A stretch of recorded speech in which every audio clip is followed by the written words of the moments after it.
आज आप लोगों को इस विशेष बैठक में बुलाने का मकसद ये है कि मैं आप लोगों को बता दूं कि हमारे साइंटिस्ट जगदीश जे भाभा जी ने एक ऐसा यंत्र इंडिया के लिए बनाए हैं जो ऐतिहासिक है, जिसे सरहद पर लगा देने से कोई आतंकी घुसपैठ नहीं करेगा। वो कैसे सर? इसे तो भाभा जी ही समझाएंगे। जैसे कि आप लोग रामायण में पढ़े होंगे कि रावण सीता हरण के लिए आता है तो लक्ष्मण एक तीर से लकीर खींचे जिसे पार करना रावण के लिए मुश्किल था। उसी तरह इसमें भी आतंकियों को सरहद पार करना मुश्किल है। सर एक प्रश्न मन में उठ रहा है, इजाज़त हो तो पूछूं? हाँ बोलिए। सर ये जिस तरह आतंकियों के लिए पार करना इतना मुश्किल है, उसी तरह हमारे सैनिकों के लिए भी होगा? लगता है आप शायद रामायण ठीक से पढ़े नहीं होंगे। केवल रावण के लिए मुश्किल था, सीता के लिए नहीं। उसी तरह इस यंत्र में भी कुछ ऐसी खूबियां हैं जो अपने और परायों को पहचान लेती है। ये तो कमाल की चीज़ है सर। शायद इसीलिए हमारे देश का नाम हिंदुस्तान पड़ा, क्योंकि हम हर मुश्किल का तोड़ निकाल लेते हैं। लेकिन वीर सिंह जी, एक समस्या है जिसका हल आपके पास है। वो क्या सर? हमारे मंत्रिमंडल के लोगों को कहना है कि इस यंत्र की देखभाल की जिम्मेवारी कुछ दिनों के लिए आपको दी जाती है। मुझे ही क्यों सर?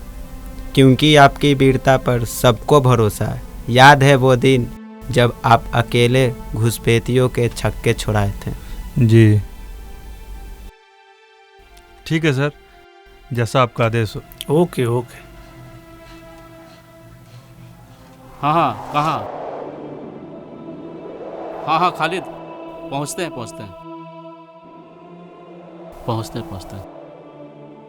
अरे वो अल्ताफ के अब्बू, अल्ताफ बहुत रो रहा है। लगता है इसकी तबीयत ठीक नहीं है, इसे बहुत तेज बुखार है। मैं इस वक्त क्या करूं? ले जाकर सुला दीजिए। कुछ लोग आए हैं खालिद के यहाँ, उनसे इत्तला करके मैं आता हूँ। इसे तो मैं संभाल लूंगी, पर अरमान को लेते आइएगा क्योंकि मौसम ठीक नहीं है और बिजली भी कड़क रही है। ठीक है, मैं अरमान को लेकर आता हूँ।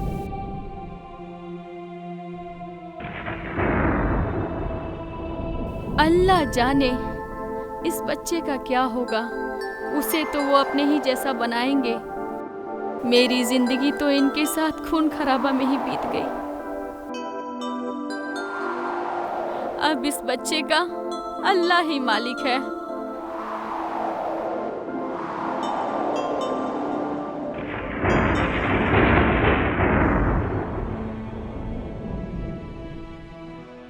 भाईजान, सरहद पार से सूचना आई है कि हिंदुस्तानी वैज्ञानिक ऐसा यंत्र तैयार कर रहे हैं और सरहद पर लगा रहे हैं जिससे सरहद पार करना मुश्किल ही नहीं, नामुमकिन है।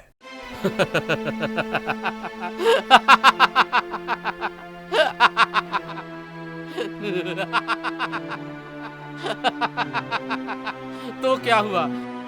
हिंदुस्तानी वैज्ञानिक उठा लो, फिर वो सारा तकनीक हमारा। यही तो मुश्किल है। नहीं तो हम क्यों आते आपके पास? क्या हुआ भाईजान? इसका मास्टर प्लान तो मेजर वीर सिंह के पास है और उसे उठाना इतना आसान नहीं है।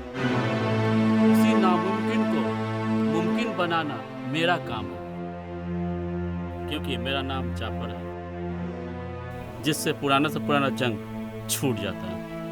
तो वो क्या चीज़ है?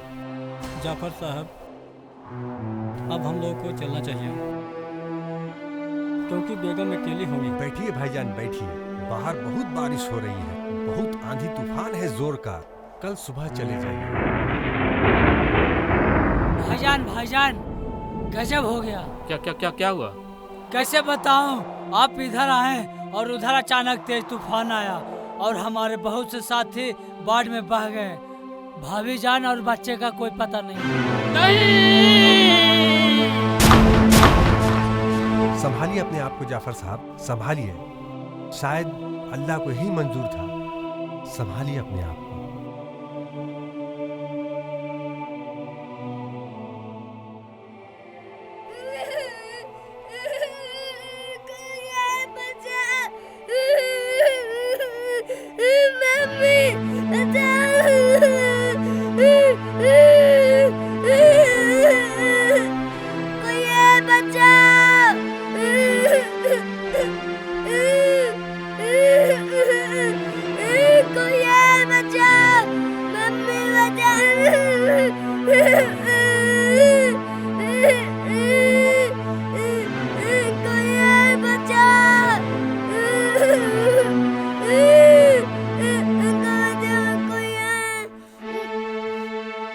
अरे यहाँ पर इतनी लाशें और ये बच्चा।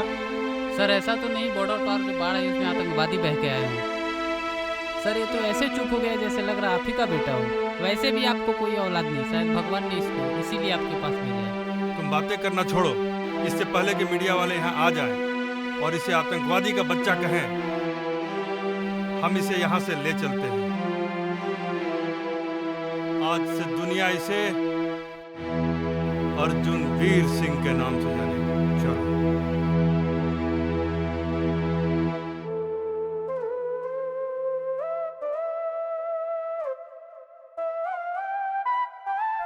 ऐसे तो दुश्मन हावी हो जाएगा भाईजान। आप ही हम लोग को ट्रेनिंग देते समय बताते हैं कि हम लोग का कोई रिश्ता नाता नहीं होता है। हम लोग तो सिर्फ मजहब के लिए जीते हैं। रही बात भाभी जान की, तो आप दूसरी शादी कर लीजिए।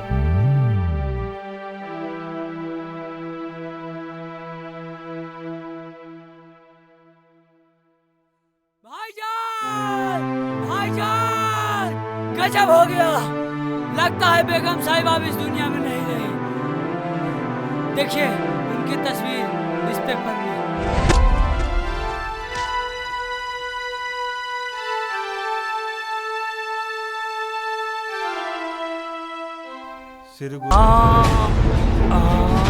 बाबूजी! अजय रुक जा, लोग ना तो हम गोली मार दे। अभी तो दूध के दांत न टूटल बा बढ़िया से, तू हमरा के गोली मारबे? हमें दांत क्यों छो, अपन दांत क्यों सोचा तोड़ देम तो जंबो न करी। चल यार बच्चा बा, अभी छोड़ दे। रुका सन, कहां भागत है संजय?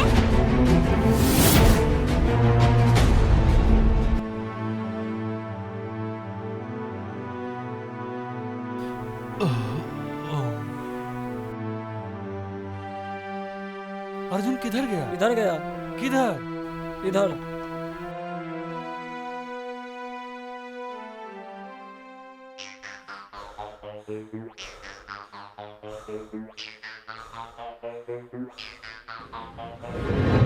कहां भागा तर साला?